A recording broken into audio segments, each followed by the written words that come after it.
అపకారంబులు చేయవెవ్వరికి అపకారంబులు చేయవెవ్వరికి ఏకాంతంబులందుండు ఆతప వర్షానిల శీతవారణములై త్వగ్గంధ నిర్యాస భస్మ పలాశాగ్రమరందమూల కుసుమఛాయా ఫలశ్రేణిచే ఉపకారంబులు చేయు అర్ధులకు ఈ ఉర్వీజముల్ కంటిరే.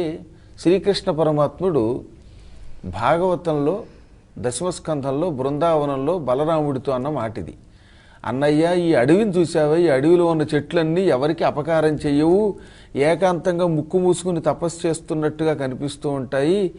మనకు వర్షాకాలంలో వర్షం సక్రమంగా వచ్చేలా చేస్తాయి, ఇంటికి కలపగా ఉపయోగపడినప్పుడు వర్షం ఇంట్లో పడకుండా చేస్తాయి, రక్షణ ఇస్తాయి. చలి, ఎండ మొదలైన ఎన్నో బాధలు మానవులకి కలగకుండా చేస్తాయి. బ్రతికుండి ఉపయోగపడతాయి, పువ్వులిచ్చి పళ్ళిచ్చి. శరీరం విడిచిపెట్టి కూడా కట్టెలుగా ఉపయోగపడుతున్నాయి, కలపగా ఉపయోగపడుతున్నాయి. అనేక రకాలుగా మానవులకు ఉపకారం చేసే చెట్ల కంటే ఈ సృష్టికి మానవులలో రక్షణ కలిగించే దేవతలు మరొకరున్నారా అంటే మానవులకి నిజమైన దేవతలు ఎవరంటే చెట్లే. ఈ చెట్లన్నీ ఇంట్లో పెంచితే అటువంటి వాడికి నా లోకం గోలోకం ఇస్తాను అని చెప్పాడు. ఈ పద్యం నేను రాసిన పద్యం కాదు, పోతన గారు రాసిన పద్యం, భాగవతంలో దశమస్కంధంలోది. అందువల్లే చెట్లను ఇంట్లో పెంచిన వాడికి వచ్చే పుణ్యం అంతా ఇంత కాదు. ఈ చెట్లలో ఏది పనికొచ్చిన చెట్టు, ఏది పనికిరాని చెట్టు అని మనం నిర్ణయించకూడదు తొందరపడి. పనికిరాదు అనుకున్నది కూడా పనికొస్తుంది. అందులో కలబంద అనేది ఎన్ని రకాల ఔషధ గుణాలతో ఉన్నదో ఇక లెక్కలేదనమాట. ఆయుర్వేదంలో కలబంద కొన్నంత విశిష్టతకి దేనికి లేదు. శాస్త్రం జాగ్రత్తగా సంస్కృతం చదువుకున్న శ్లోకాలు చదివితే అర్థమవుతుందన్నమాట.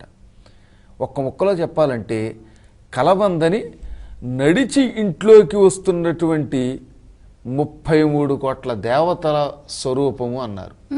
చెట్లు నడవు, కానీ ఈ చెట్టు మన ఇంట్లోకి వచ్చి మన ఇంట్లో పాతామంటే 33 కోట్ల మంది దేవతలు రోజు మీ ఇంట్లోకి నడిచి వచ్చినట్టే. రోజు పొద్దుట దాని పసరెంత తాగితే శ్లేష్మం వంటి రోగాలు పోతాయి. ఇంకో రహస్యం చెబుతాను. ఆవు పాలు కాచుకొని కొద్దిగా కలబంద రసం అందులో కలిపి పొద్దుటిపూట ఎక్కువ పంచదార వేసుకోకుండా తాగితే శరీరం లావుగా ఉన్నవాళ్ళు చక్కగా సన్నగా తయారవుతారు. అంటే ఇది ప్రయోగం చేసి కూడా చూడవచ్చును. సహజంగా ఇది చాలా ఉపయోగం అన్నమాట. ఇలా అనేక ప్రయోజనాలు చెప్పారు. కలబంద ఉన్న చోట త్రిమాతలు ఉంటారు, త్రిమూర్తులు ఉంటారు. అందువల్ల కలబంద అంటే ఏమిటి? దేవతా స్వరూపం. మన ఇంట్లో దేవతలు ఉండొచ్చా, ఉండకూడదా? ఉండి తీరాలి. అసలు దేవతలు లేకపోతే ఆ ఇంట్లోకి అడుగు పెట్టకూడదు. దేవతలు ఇంట్లో ఉండి తీరాలని శాస్త్రవాక్యం. సకల దేవతా స్వరూపం కలబంద. కాబట్టి కలబంద ఇంట్లో ఉంటే మన బొంద ఎంతో పవిత్రమైనది అవుతుంది. బొంది అనే శబ్దానికి శరీరం, వ్యవహారంలో బొంద అంటాం.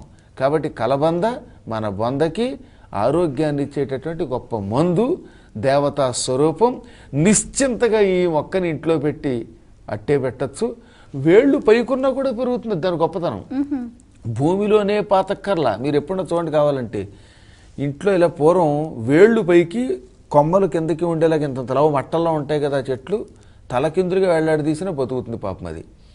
దాని గాలి, దాని బెరడు, దాని రసము, ఆరికి నాలుకలు దురదగా పెట్టి పళ్ళు పిప్పైపోతున్న వాళ్ళు రోజు ఇంత ముక్క నవిలితే ఈ పిప్పి పళ్ళు కూడా తొలగిపోతాయి. అంచేత తప్పక అనేక ఔషధ గుణములతో కూడిన ఈ దేవతా వృక్షాన్ని ఇంట్లో అట్టే పెట్టుకోవచ్చును.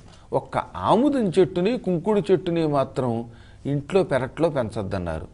మర్రి మొక్కని అవతల పెంచమన్నారు. ఎందుకంటే ఇవి గోడల్లోకి చొచ్చుకుపోయి ఇళ్లని నాశనం చేస్తాయి. అంతకంటే లేదు. వీటి వల్ల నష్టం. కొన్నిటికి పిశాచ లక్షణాలు ఉండడం వల్ల. కాబట్టి నిశ్చింతగా కలబంద ఇంట్లో పెంచుకోవచ్చు, ఉంచవచ్చు.